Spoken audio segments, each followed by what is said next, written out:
neutral syllable. At least that's what I... Oh, because all I was told, because I wasn't there that day because I was doing UIL. Oh, then yes. He Okay. said that when you get up, you'll immediately say, okay, from the beginning, and we're going to, from the beginning, reading, you said the top line, reading the treble one part on, and then whatever syllable. Okay. Yeah, so I would do new or no.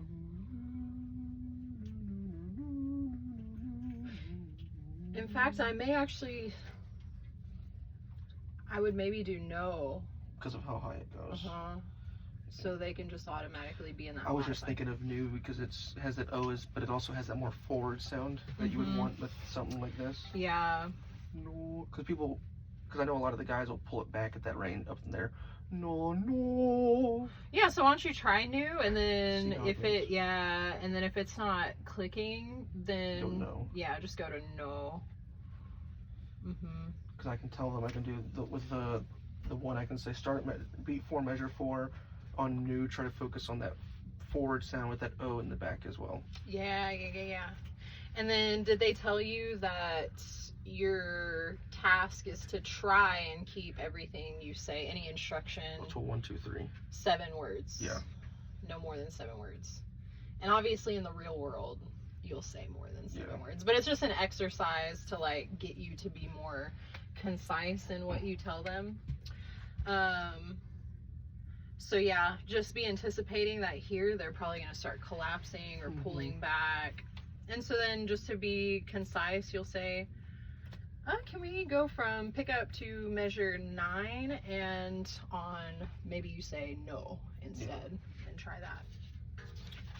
Okay, I didn't know we were supposed to start on that because I was just told that we were just supposed to do 1, 2, 3 and try to get it as good as we can in 10 minutes we have. Yeah, he wants you to just start on neutral syllable. Because I feel like we've been messing up on when we sang it, we're messing up on the rhythm. That's why I was going to do the 1, 2, and 3, and 4, like that. No, yeah, and that's a good... Because I guess if you were teaching this, that would be a good place to start, is actually, have you heard of Robert Shaw? He's a big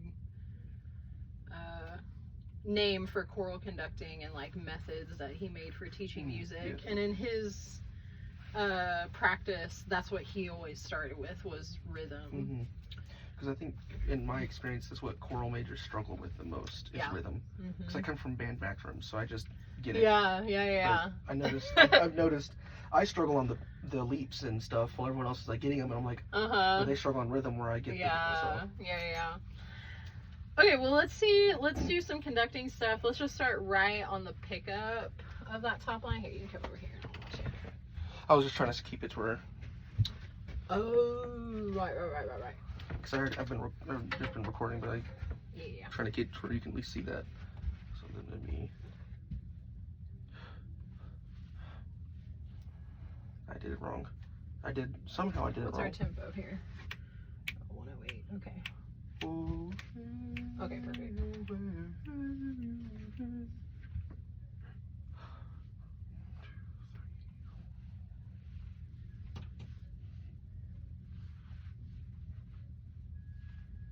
Nice, good. So, too high. Yes, bring it lower. And then even at the fast tempo, notice that just my wrist is doing the work.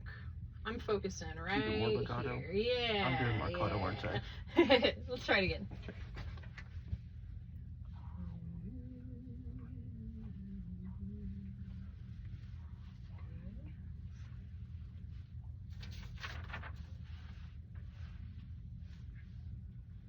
Sweet. And when you start those crescendos, just make sure your hand starts right here at your hip. That way you don't end up... I just know it's not that big of a climb, so I'm trying to start and show that it's not big.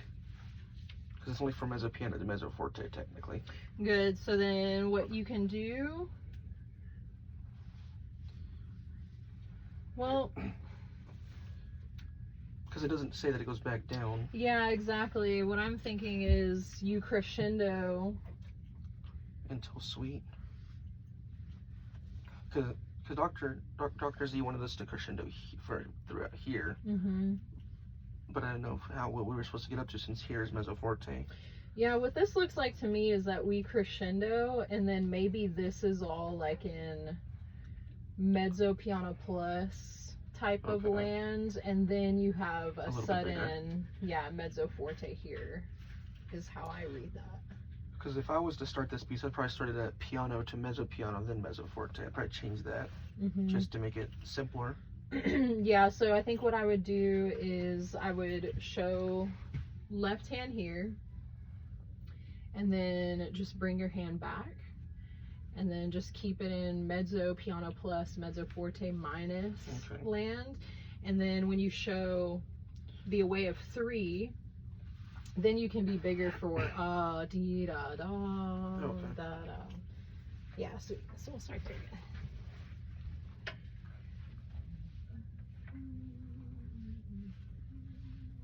Good. Nice.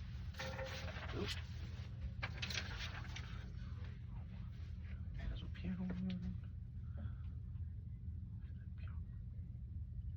Good, nice. Okay, so that was really good how small you came.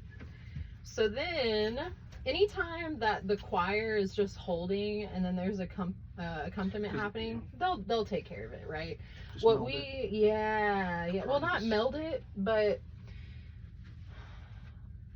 think less about having to touch the ictus and think more that you're gliding over the plane. And so what that'll look like is if I start at 13, we're piano, right? So 1, 2, 3, 4, 1, 2, 3. So then, because our consonant is t, so if I just minimize and I glide, the moment I come up for the away of 3 to show t, they'll know, oh, something's happening. Like how Rami did on Tuesday? Or, no, you weren't there that day. You weren't able to be there. Because Rami did really well with the t. Oh, okay, yeah. So just smooth it out. 1, 2, 3. T. Almost like a marcato 1, 2, on 4. 3, t. Yeah, it's not even a marcato. It's just that you're going from glide and then picking your hand up and just a nice little snap. So let's start the measure before. So we're piano. 1, and smooth, smooth, smooth. Good. Yeah. That's nice. Nice. Let's get into it from. Let's start here. Okay. Among pickups. Yeah, pick up. Okay. Yeah, so just know So you that can go you and flip it over, yeah. yeah.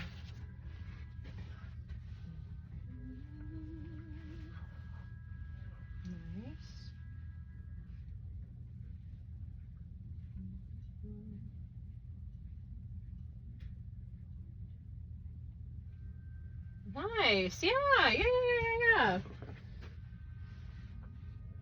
I think it'll look less. Hold on, let me think for a moment. So 1, 2, 3, 4. I think this, you can prep it a little bit more with your away of 3. So if we start in the measure before, so we have 1, 2, 3, 4. Smooth, smooth, smooth. Yeah, there it was. Yeah, so just come up more, just a little bit So more. I'm still too smooth on the 3. Yeah, the away of 3. So why don't you just start on Blossom here. Blossom.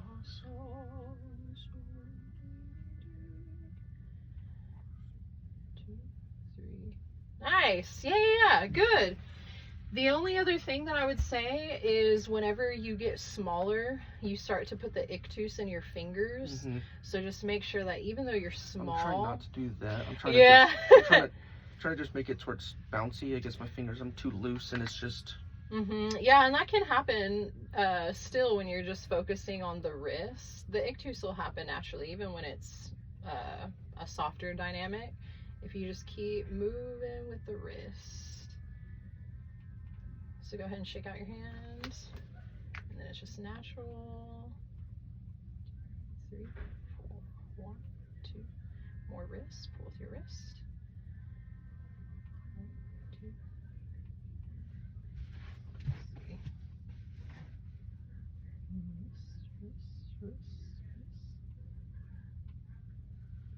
See how my hand is almost angled down a little bit? Like it's just kind of hanging there. And I'm just focusing on moving with my wrist. Let's go a little slower. 3, 4, 1, 2, 3. Compare your wrist to mine. See how it's still kind of living in your fingers. And I just want you to really connect to here. So when you come up, that happens. When you have the away of 1, it goes that way. The away of 2, 3, 4. 1, 2, 3, 4. Okay, so let's try a 4 pattern again, and 3, 4. 1, 2, 3. Better. Now just relax your fingers and let them hang naturally. Good. That's getting better. 1, 2. All wrists. Yeah. Good. Nice. Yeah. So if you I would say just practice that in different dynamics. So do a piano 4 pattern, and just focus on that wrist motion that I just showed you. Okay. We want that joint to be doing all of the rotating. But yeah, left hand looks good. The only thing is just every now and then you want to come out a little bit too far. So just make sure that crescendo, they always start at your hip and they never get to out here. Okay. You want a natural bend in your arm, and that's the end of your crescendo. And then when you decrescendo, just make sure it's nice and rounded. Okay. Yeah, good job, Parker. Nice.